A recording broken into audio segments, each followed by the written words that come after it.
The Avengers. That's what we call ourselves. Sort of like a team. Earth's mightiest heroes type thing.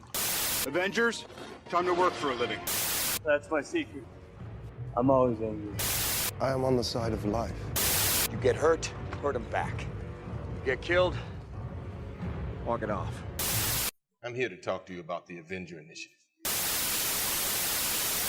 I'm your host, Andrew, and I'm here to talk to you about the Avengers. Welcome to episode 42 of Some Assembly Required, your weekly adventure into the annals of Earth's mightiest heroes, the Avengers. This week, we are taking a look at Avengers number 39, The Torment and The Triumph. This issue is written by Roy Thomas, pencils by Don Heck, once again inks by George Bell, and letters by Art Simic, and it comes to us in April of 1967. And it's worth noting that once again, we have an Irving Forbush credit as Dog Catcher.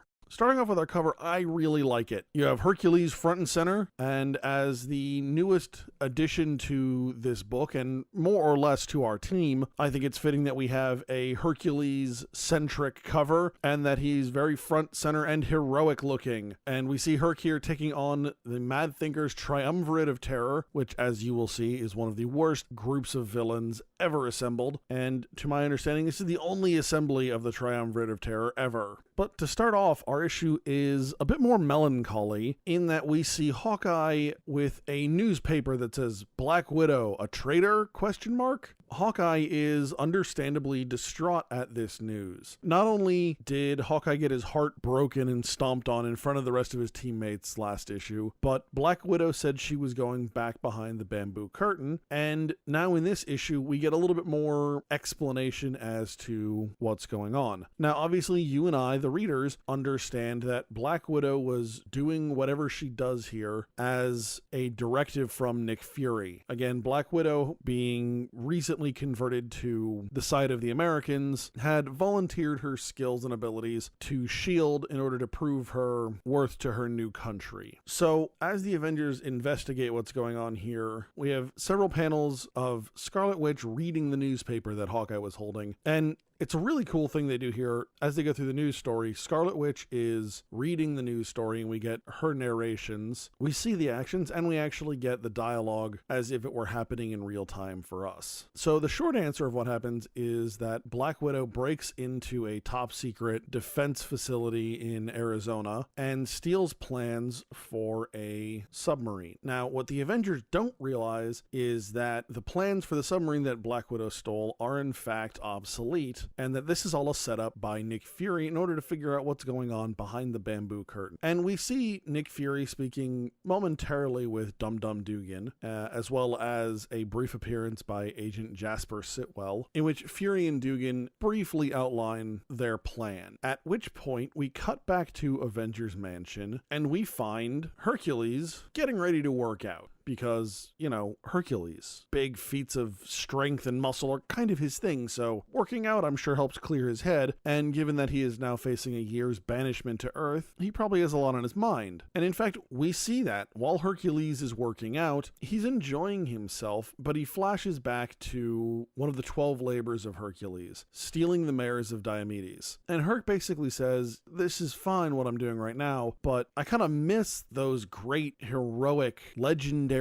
feats that I performed in the past. It really gave me purpose. And as he's doing this, he inadvertently destroys the workout equipment that he's using, destroys, in this case, Goliath's equipment. And while this is happening, the doorbell rings, Hercules goes and answers it, and it's a package for Hercules. And we'll see what's in that package in a minute, though there's a great part here where the delivery kid was really hoping for an Avengers autograph or something, and instead he just meets Hercules, who doesn't even give him a tip. Now, I really like the whole part here where Hercules reminisces about the labors of Hercules and the way he does it. It's very fondly remembered as an adventure that he got to go on and something fantastical that he did. I think it really helps sell the fact that he is in fact Hercules. I also really like the fact that they chose one of the, I would say, lesser known labors of Hercules. There are several labors that are more well known than others. Fighting the Nemean lion, or fighting the Hydra, or even cleaning out the Augean stables in a single day. All of those are really the better known ones of Hercules' labors. Certainly none of the labors are obscure, but at the same time there are others that are more closely associated in the popular lexicon, in the general cultural knowledge when it comes to Greek mythology. So while Herc is getting his unknown delivery, we see Hawkeye out, not really on patrol. He's kind of on a mission, though. He's looking for some of the less reputable characters with whom he used to associate with before becoming an Avenger, in the hopes that he might be able to find out some information about Black Widow. And we've seen Hawkeye do something similar before when he got in fights with the Avengers and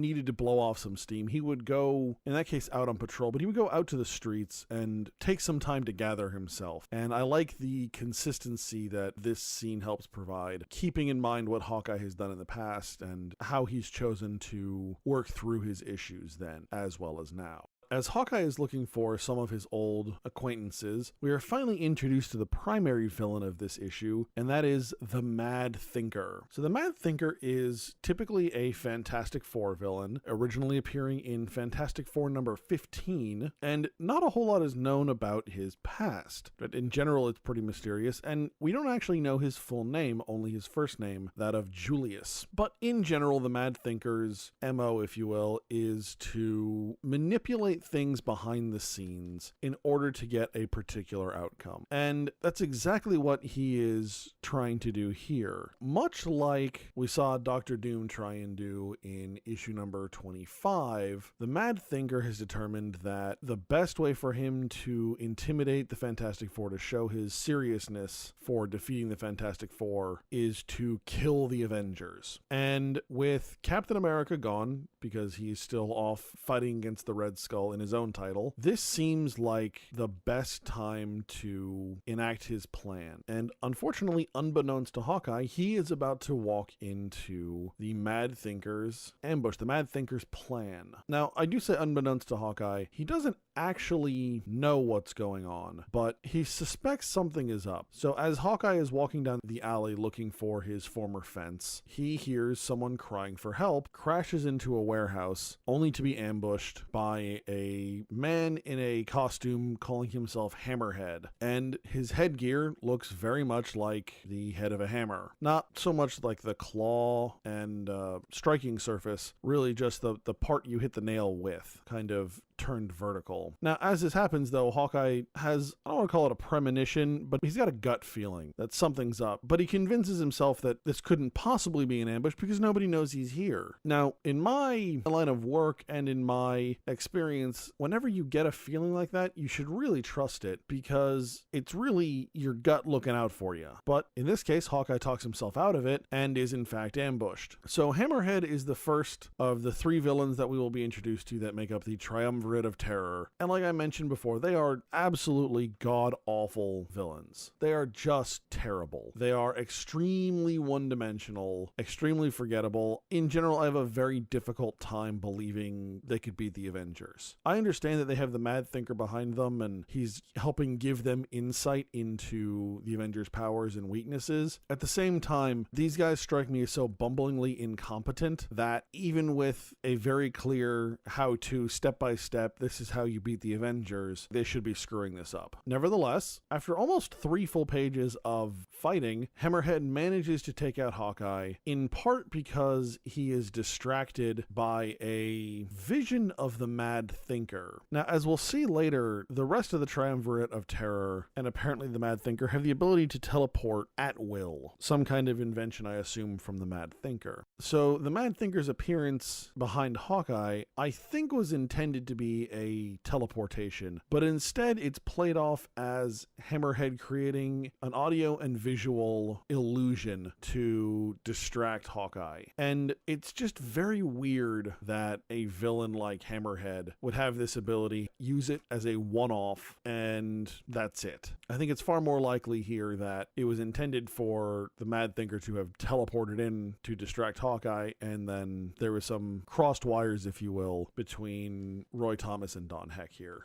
So while Hawkeye is now at the mercy of the Mad Thinker and Hammerhead, a very dapper-dressed Hercules, having received his brand new suit in the aforementioned delivery, makes his way to a Polynesian-themed club and is the talk of really the entire, all-female apparently, serving staff. And Hercules is enjoying himself. And again, something we haven't really touched on, but if you've read Hercules' appearance in Journey into Mystery in Thor, Hercules is a bit of a party animal. Hercules likes to have a good time. So this kind of place seems like a fun, lively environment with a lot of attractive women is probably Hercules' kind of place. Now, of course, one Avenger is not nearly good enough for the Mad Thinker, and so he is working to get the rest of the Avengers, or I should say his plan is unfolding to bring the rest of the Avengers to him. Using the Avengers alert that he presumably got from Hawkeye, the Mad Thinker sends out what is termed as an Avengers Blue alert. Now, apparently, over the time the team has been together, they've developed a series of various levels of alertness. So, in this case, a blue alert only requires 2 Avengers to respond. I presume that there are other higher levels that require the whole team to respond, but in this case, only 2 other Avengers is adequate based on the alert. So, Wasp and Goliath decide to take this alert, and they head off to figure out where Hawkeye is, where this alert is coming from. And there's a great little bit here that I enjoy, because Goliath and Wasp have decided to take a single jet scooter, and Goliath makes a remark about it being inconvenient, and Wasp then makes a joke at his expense about it being romantic. And I really like it because it's very emblematic of their relationship. They do care very much for each other. They love each other at this point, but Goliath is a giant nerd, lacking in social skills, and Wasp is very much not. Now, when they arrive at the source of the signal, they discover that it is I don't want to say abandoned, but it's an empty construction site, right? It's evening time, so nobody's at this site working. And as they land, they are very suddenly attacked by a steam shovel. The pair attempt to escape. Wasp is shaken and stunned a bit, such that she needs a little bit of time to change into her Wasp form to be able to escape. For those of you who don't know,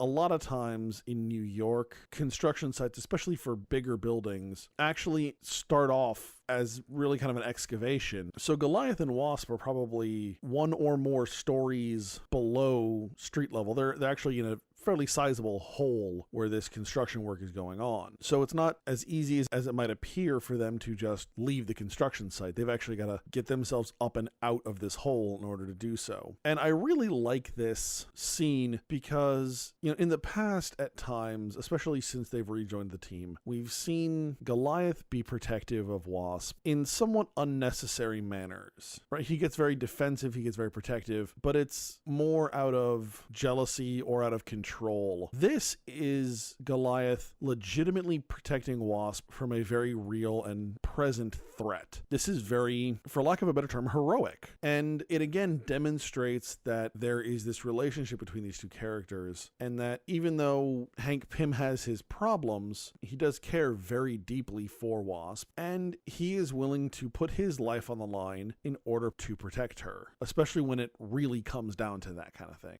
Now, of course, Hank Pym, being the brilliant man that he is able to outsmart whomever is driving this steam shovel, gets the steam shovel to come up on an embankment, wedges a beam or a large board of some kind underneath it, and flips the steam shovel over. At which point, the second of our triumvirate of terror shows up, man by the name of Pile Driver. So instead, where Hammerhead had the big hammer-shaped hat, Pile Driver has these really bulky looking gloves. One of the things I also failed to mention about Hammerhead is that he's in a white jumpsuit, and Hammerhead had green trim, green boots, green gloves with a giant H on his chest. Pile Driver here has the same thing, but in red with a P on his chest. So not only are these guys lame, they look stupid. And thanks to his gloves, whatever their power is, it's a little unclear, other than they seem to be able to smash things and make shockwaves. You know what, they actually kind of remind me of like a weaponized version of the toy Hulk hands that people have. That's really what these are, is he basically has an early version of toy Hulk hands that actually do the things that you would pretend toy Hulk hands had. And as a result, eventually he is able to take out Goliath. So now the Mad Thinker has 3 Avengers. But wait, there's more. Because of course, there are still 2 more Avengers. Now, before we go to our other 2 Avengers, we once again quickly cut to Hercules back at the Happy Island, which is the name of the club. I forgot that it was named Happy Island. It's just so fitting. And Hercules has gotten up and he is playing the guitar and singing. He is putting on a folk rock show, if you will. Now, I looked into mythology and any connection with Hercules and music, and the one interesting thing I found is that Hercules first discovered his powers, his super strength, while taking lute lessons from Linus. And what happened was that Hercules became so frustrated with his lesson that he stood up and smashed his lute over Linus's head,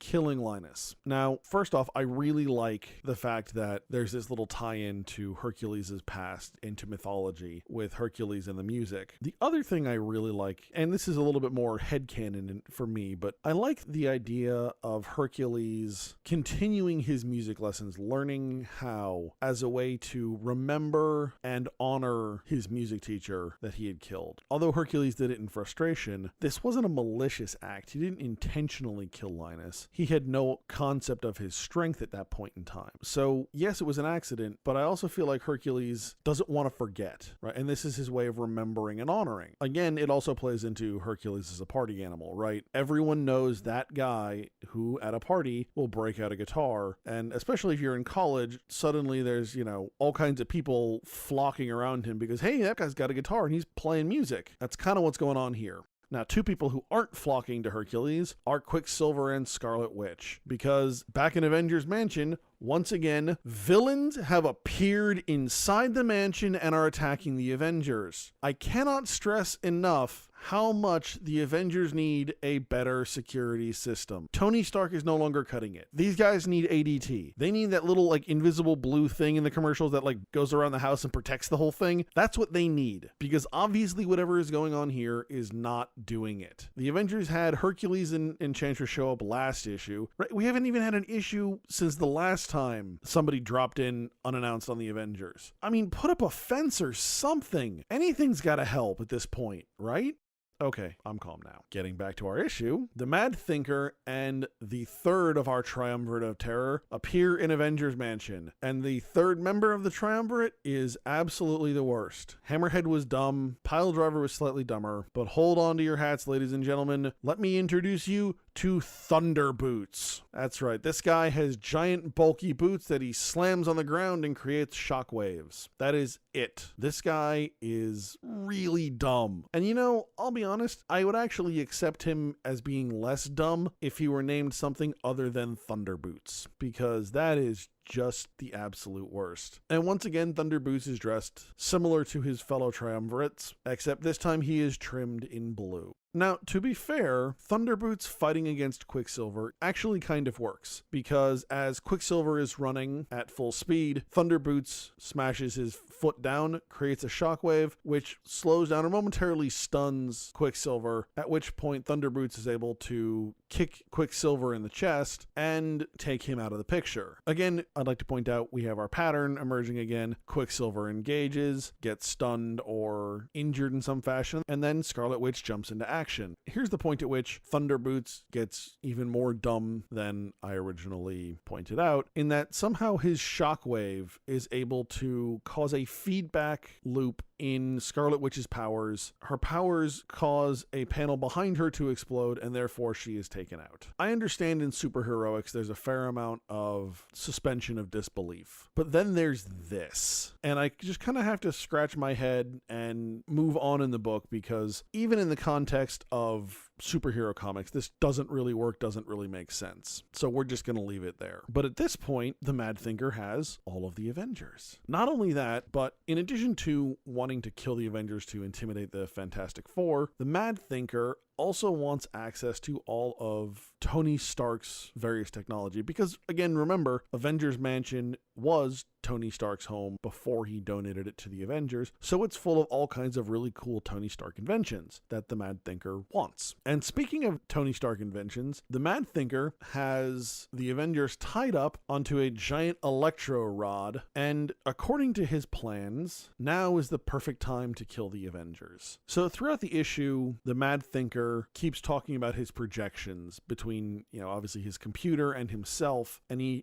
is calculated at these perfect times to conduct these various events. And he reaches the perfect time to kill the Avengers, and he decides, no, I'm gonna wait. Even though all I have to do is throw a switch, I'm gonna wait because I want to savor this moment. Unfortunately for the Mad Thinker, savoring that moment is probably the last thing he should have done, because as he is enjoying himself and his moment, in walks Hercules. Now, throughout this entire issue, the Mad Thinker keeps talking about how he has to deal with 5 Avengers because Captain America's gone. And he says 5 Avengers repeatedly. So it's very apparent that the Mad Thinker has absolutely no idea that Hercules is with the Avengers. So when Hercules walks through the door, suddenly everything is thrown out of whack. And the Triumvirate of Terror do attempt to engage Hercules, but let's be honest, these are 3 guys in costumes with kind of, not very good tech, not very good equipment. So Hercules, who is the Prince of Power, who is a demigod, makes really quick work of the Triumvirate of Terror. Couple that with the fact that apparently the Mad Thinker failed to take into account Goliath's recently reinvigorated ability to shrink to ant size, has allowed the Avengers to free themselves while Hercules is doing battle with the Triumvirate. So at this point, the Triumvirate is forced to face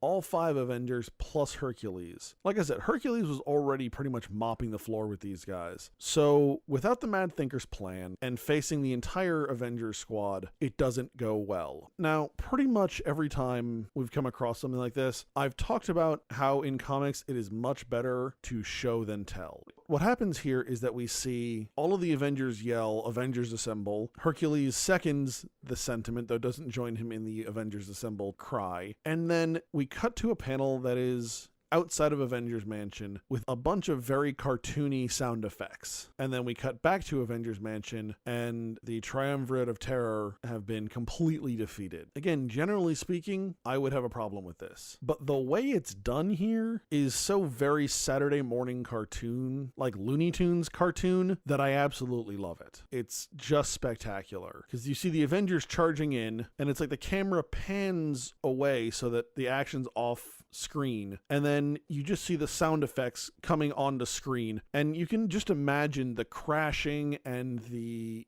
noise and the commotion that's coming, and then you cut back and the Avengers are just kind of kicking back a little bit and saying, all right, well, that was good.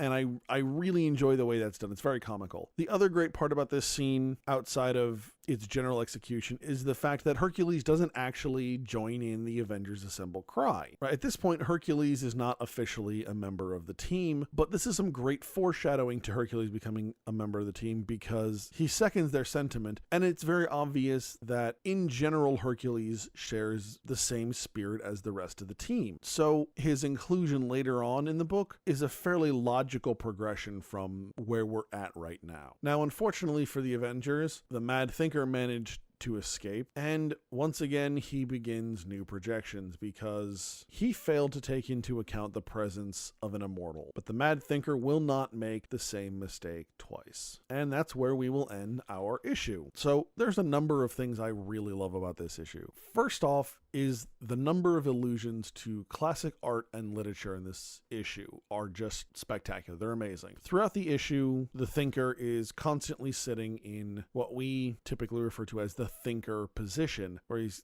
leaning forward with his elbow on his knee and his chin on his fist. Very much the position of the classic Rodin sculpture of the same name, the Thinker. Obviously, this is a very intentional art choice, but it's things like that that help give these comics added depth and help try and connect kids of the 1960s to the world at large. Again, keeping in mind that at this point, kids really still are the focal audience for these comics. So I like the fact that Marvel is trying to help broaden their horizons, right? The inclusion of Hercules, the references to actual mythology. Again, the Triumvirate of Terror is just disastrously, painfully bad. They don't make a whole lot of sense within the context of the story. They are entirely one-dimensional, and I'm really kind of flabbergasted that the Mad Thinker's plan actually worked with these morons executing it. I'm somewhat beside myself on that one. The Triumvirate of Terror really kind of remind me of some of the characters we get in the mid to late 90s that really have,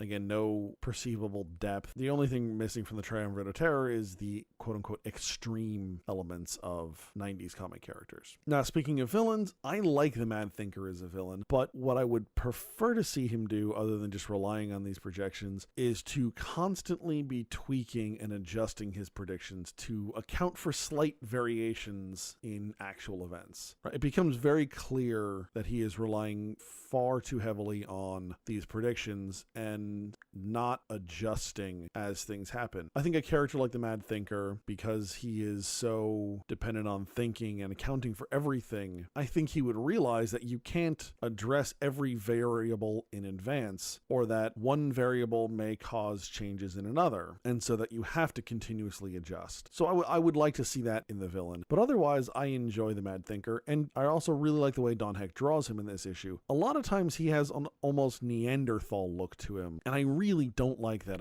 It doesn't seem to fit the character. The other way he's drawn, he tends to be far more, how do I want to put it, insane looking, shall we say. Hair's kind of crazy, eyes are very wide and kind of wild, and I don't think that works particularly well either. In this issue, he gives off an air of intelligence and confidence in his plan, and he is extremely focused. You look at his eyes and you can tell he's deep in thought. He's deep in sinister thought, but he's deep in thought, and I really like the look of him in this issue.